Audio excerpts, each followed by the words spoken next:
Hello, good afternoon बच्चों। हमने previous video में पढ़ा था प्लांट एडेप्टेशन, यानी कि जो प्लांट का जो अनुकूलन है उसके अकॉर्डिंग हमने किस तरह से अलग अलग पादपों को बांटा हुआ है। तो हमने पढ़े थे हाइड्रोफाइट्स, जलोद्भिद। जलोद्भिद पादप जो है उसमें जल में रहने के लिए क्या क्या अनुकूलन पाए जाते हैं। तो हमने पहले पढ़ा था मॉर्फोलॉजिकल कैरेक्टर।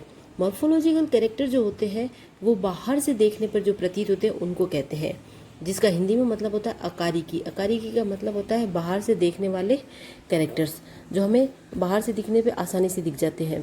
उसके बाद अब हम पढ़ेंगे एनाटॉमिकल फीचर्स। एनाटॉमिकल फीचर्स या एनाटॉमिकल कैरेक्टर का अर्थ होता है कि उनकी कोशिकाओं में क्या विशेषता है। जलोद्भिद पादपों की कोशिकाओं में ऐसी क्या विशेषता है कि वो जल में रहने के लिए अनुकूलित हो जाते हैं।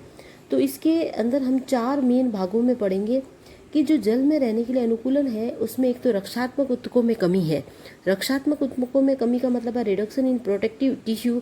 जैसे हम देखते हैं कि जो जीरोफाइट होते हैं, जो स्थल पर पाए जाते हैं, उनमें वाष्पोत्सर्जन कम करने के लिए क्यूटिकल पाई जाती है। क्यूटिकल तो जो लीफ या जो भी सेल है उसको मोटा बनाती है। तो उसमें जो क्यूटिकल है वो उसमें कमी होगी, उसके अंदर जो एपिडर्मिस है उसमें कमी होगी। तो इस तरह से ये 4 भागों में जो हमने बांटा तो उसका एक है reduction in protective tissue. Second है कि उसके अंदर जो वायु प्रकोष्ठ है वो पाए जाएंगे। हम बार बार इस बात पे जोर दे रहे हैं। पहले हमने मॉर्फोलॉजिकल कैरेक्टर में भी बताया कि उसके अंदर रूट पॉकेट्स पाई जाती है, रूट्स में। तो यहाँ पे भी इसके अंदर एयर चैम्बर्स होते हैं, क्योंकि इसके अंदर सेल के अंदर जब एयर चैम्बर्स होंगे तो उसके अंदर एयर होगी तो वो उसको हल्का बनाए रखेगी और वो वाटर में आसानी से तैर पाएगा या वाटर में आसानी से एग्जिस्ट कर पाएगा। थर्ड, यांत्रिक ऊतकों में कमी। यांत्रिक ऊतक जो होते हैं वो प्लांट के जो टिश्यू को थोड़ा सा हार्ड बनाते हैं, मजबूत बनाते हैं ताकि वो हवाओं को, लेकिन यहाँ पे उल्टा है। यहाँ हमें कोलेन काइमा जो है या एरेन काइमा जो है वायु ऊतक, उसकी ज़रूरत है ताकि उसका जो बेंडिंग स्ट्रेस है वो कम हो सके और वो जल के बहाव के साथ इधर से उधर घूम सके। तो इसको हम कहेंगे उत्प्लावकता में वृद्धि। और चौथा है संवहन ऊतकों का वास। वेस्कुलर टिश्यू का बहुत ज़्यादा रिडक्शन। क्यों? क्योंकि वेस्कुलर टिश्यू का काम होता है, जैसे हम जानते हैं कि वेस्कुलर टिश्यू के अंदर जो जाइलम है वो वाटर की सप्लाई करता है और जो फ्लोएम है वो फूड की सप्लाई करता है। तो जब यहाँ जल बहुत ज़्यादा अधिक है तो जाइलम को इतना डेवलप होने की ज़रूरत नहीं है, तो उसके अंदर वेसल्स नहीं होती है, तो यहाँ पे उसके अंदर कमी हो जाती है। तो जलोद्भिदों के अंदर एनाटॉमिकल फीचर्स में 4 मेन चीज़ें हो गई। आपको समझ में आ गया? पहला कि रिडक्शन इन प्रोटेक्टिव टिश्यू और maximum air chambers, presence of air chambers, यांत्रिक ऊतकों में कमी, मैकेनिकल टिश्यू में रिडक्शन और वेस्कुलर टिश्यू का रिडक्शन। अब हम देखते हैं कि जो रूट्स होती है उसके अंदर क्या कैरेक्टर पाए जाते हैं। तो क्यूटिकल जो होती है वो बिल्कुल कम प्रेजेंट होती है या होती ही नहीं है, अनुपस्थित होती है। एपिडर्मिस होती है वो सिंगल लेयर्ड होती है और बहुत ही लेस डेवलप्ड होती है। कॉर्टेक्स जो होता है वो वेल डेवलप्ड होता है, उसके अंदर एयर कैविटीज होती है। एरेनकाइमा पाई जाता है। एरेनकाइमा जो है वो वायु तक को हम हिंदी में इंग्लिश में कहते हैं, उसके अंदर वायु गुहिकाएं पाई जाती है। वायु गुहिकाओं के अंदर वायु प्रेजेंट होती है जो जलीय पौधों को उत्प्लावकता में वृद्धि करती है। उत्प्लावक बल के बारे में प्रीवियस वीडियो में अच्छे से बता चुकी हूँ और रिवीजन के लिए बता देती हूँ कि उत्प्लावकता बल जो वह बल होता है जो किसी भी वस्तु को जल के अंदर ऊपर आने में मदद करता है।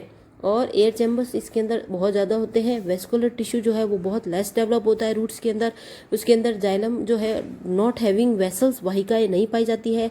ट्रैकिट्स प्रेजेंट होती है यानी कि वाहिनिकाएं पाई जाती है। यहाँ पे ध्यान देने बात है कि टाइफा जो है वो यहाँ पे उसके अंदर मैकेनिकल टिश्यू प्रेजेंट होता है। तो ये थोड़ा सा एक आप बोलोगे एक्सेप्शन है, अपवाद है। तो इसको जहाँ पे भी हम अपवाद होते हैं उसको हमें याद रखने की अच्छी जरूरत होती है, क्वेश्चन उसी पे पुटअप होते हैं। फिर है स्टेम। स्टेम में भी क्यूटिकल प्रेजेंट नहीं होती है, लेस, अगर होती भी है तो लेस डेवलप होती है। एपिडर्मिस सिंगल लेयर का होता है, पेरेनकाइमा का बना होता है। टाइफा जो है, टाइफा वापस यहाँ पे अपवाद के रूप में आ रहा है क्योंकि उसके अंदर एपिडर्मिस भी प्रेजेंट होती है, वेल डेवलप्ड होती है और क्यूटिकल भी प्रेजेंट होती है।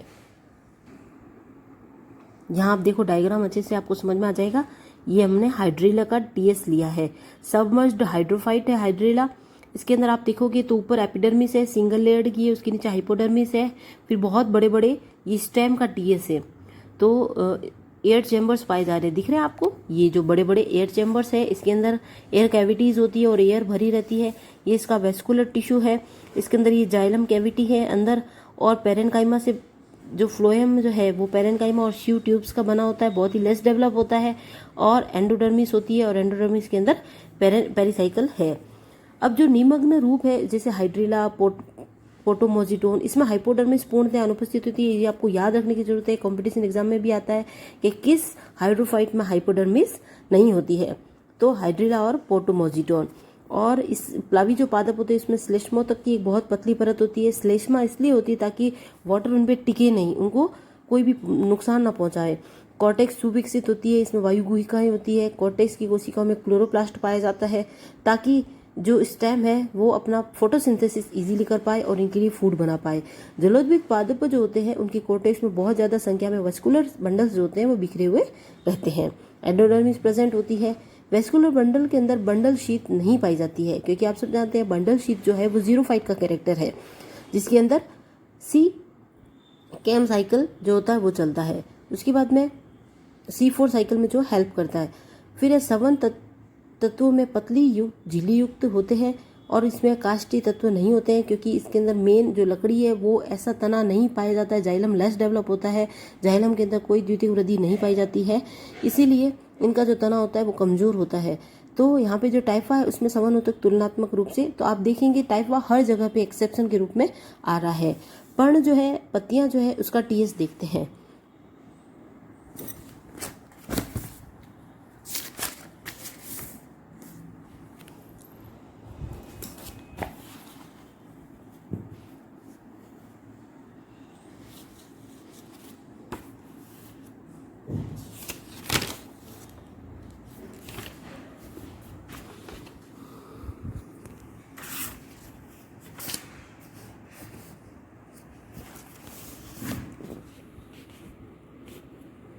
यहाँ पे हम पर्ण का TS देखेंगे तो हमें दिख रहा है कि इसमें स्टोमेटा प्रेजेंट होते हैं, क्यूटिकल पाई जाती है।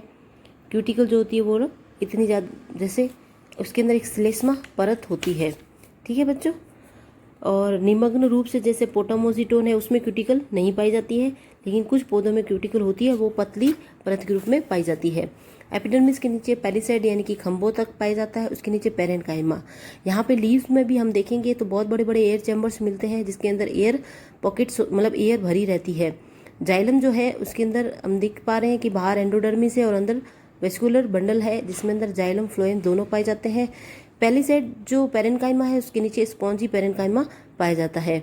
और एपिडर्मिस जो निचली एपिडर्मिस है उस पर मल्टी सेलुलर हेयर पाए जाते हैं। एक बहुत ही इंपॉर्टेंट क्वेश्चन यहाँ पुटअप होता है कि जलोद्भिद पौधों में पत्तियों के नीचे मल्टी सेलुलर हेयर्स प्रेजेंट होते हैं। तो ये होगी एपिडर्मिस की क्या विशेषता होती है कि ये मृदुतक कोशिकाओं से बनी रहती है, और यह दूसरे पौधों की तरह रक्षात्मक न होकर जल, खनिज, लवणों और विशेष जो गैस जो होती है उनके एक्सचेंज में हेल्प करती है। और इन जलीय आवास में रहने वाले पौधों को प्रकाश कम मात्रा में उपलब्ध होता है, इसलिए दक्षता पूर्वक प्रकाश संश्लेषण के लिए इनमें हरित लवक की मात्रा अधिकाधिक होती है, ताकि इनके प्रकाश संश्लेषण का कार्य अच्छे से हो सके। ये ऊपर एक और आप देखेंगे डायग्राम, इसमें अपर एपिडर्मिस है, ये नीचे लोअर एपिडर्मिस है, स्टोमेटा है, ठीक है। तो ये भी एक इसका लीव का ही आपको टेस्ट दिखाया गया है, तो इससे आपको एकदम इजीली समझ में आएगा। ये हम एक और लीफ का हम टेस्ट मतलब इसमें जलोद्भिद जो मार्सिलिया उसकी प्रकंद का अनुप्रस्थ काट देख लेते हैं, राइजोम्स का, क्योंकि हमने अभी तक राइजोम का एक भी अनुप्रस्थ काट नहीं देखा। तो सबसे पहले एपिडर्मिस है जो लेस डेवलप है, उसके नीचे पेरेन्काइमा पाया जा रहा है। एक मिनट में थोड़ा सा इस पर फोकस करती तो आपको अच्छे से समझ में आएगा। फिर ये वेस्कुलर बंडल है जिसमें जाइलम जो है उसकी एक देखो आप आउटर फ्लोएम और इनर फ्लोएम की एक रिंग बन रही है। इसमें पेरिसाइकल भी, inner pericycle, outer pericycle, epidermis सब कुछ दो दो भागों में बटा हुआ, आउटर इनर, और जाइलम के अंदर पिथ है।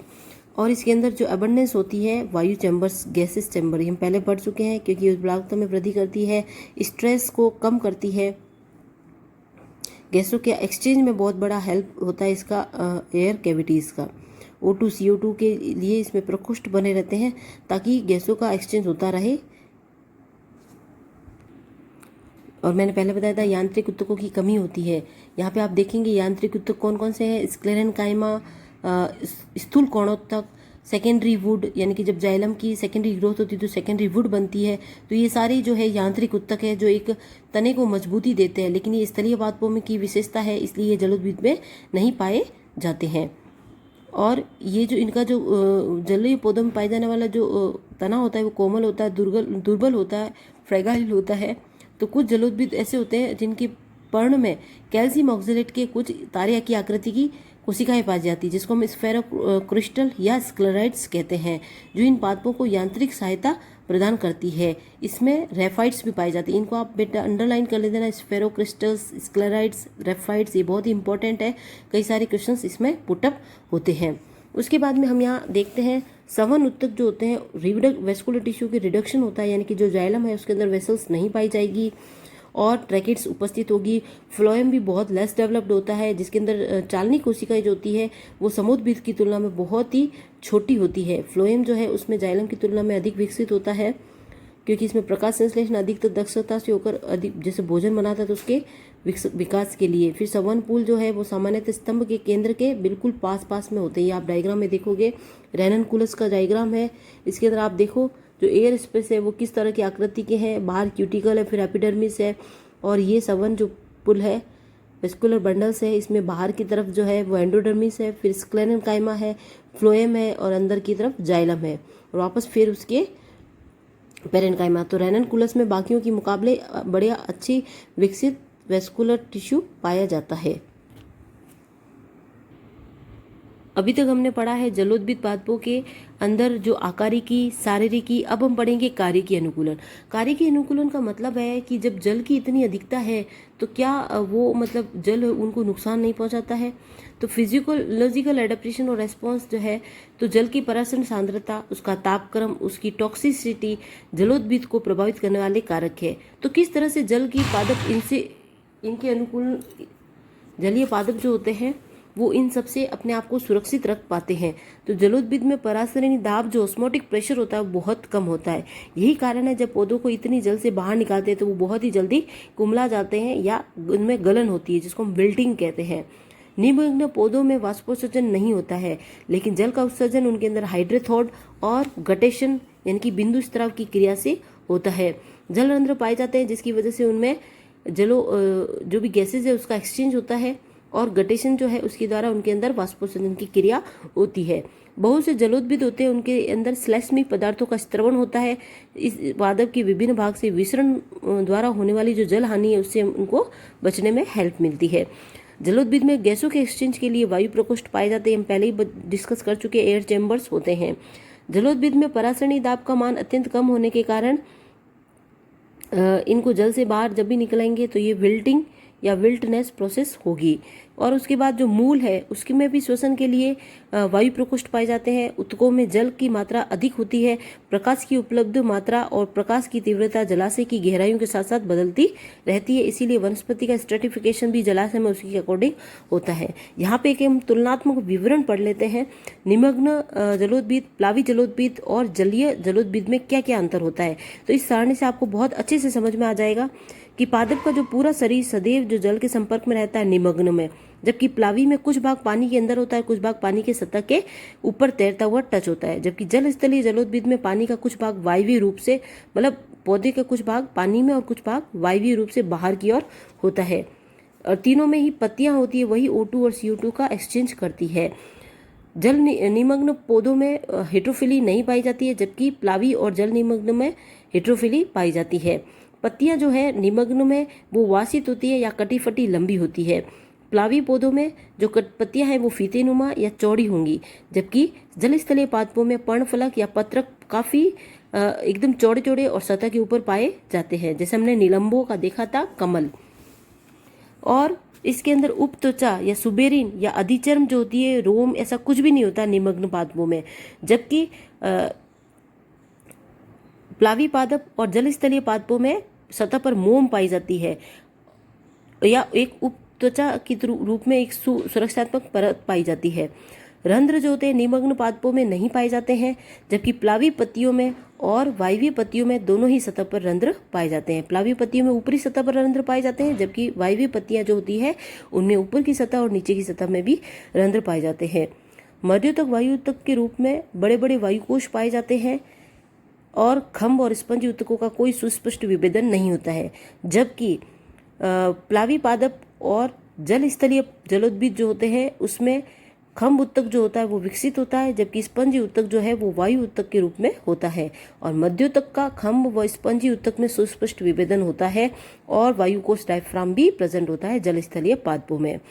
निमग्न पादपों का जो स्तंभ होता है बहुत ही ज़्यादा कमजोर होता है, जबकि प्लावी पादपों का स्तंभ थोड़ा सा मजबूत होता है और वायु ऊतक भी उसमें बाहुल्यता से मिलती है। और स्तंभ जल स्थलीय पादपों में जो स्तंभ होता है वो पूर्ण रूप से विकसित होता है और ये कभी कभी प्रकंद के रूप में भी परिवर्तित हो जाता है, इसका विभेदन हो जाता है और कई क्षेत्रों में इसमें वलकुट कोशिकाओं का भी विभेदन होता है। निमग्न पादपों में जड़ें जो होती है बहुत ही अत्यधिक वासित होती है या मूल रोम विहीन होती है, सिर्फ और सिर्फ पादप को संतुलन करने के लिए ही पाई जाती है, जबकि प्लावी पादपों में या तो जड़ों का अभाव होता है या फिर पूर्ण विकसित होती है और मूल रोम के 90% के कोण से ही लगी रहती है, क्योंकि ऊपरी सतह पर जो रंध्र होते हैं उसी के द्वारा वाष्पोत्सर्जन और होता है गैसों का एक्सचेंज। और जबकि जल स्थलीय पादप जो होते हैं उसमें जड़ें सुविकसित, मूल रोम विकसित होता है और जड़ तंत्र का आंतरिक संगठन भी सुविकसित पाया जाता है।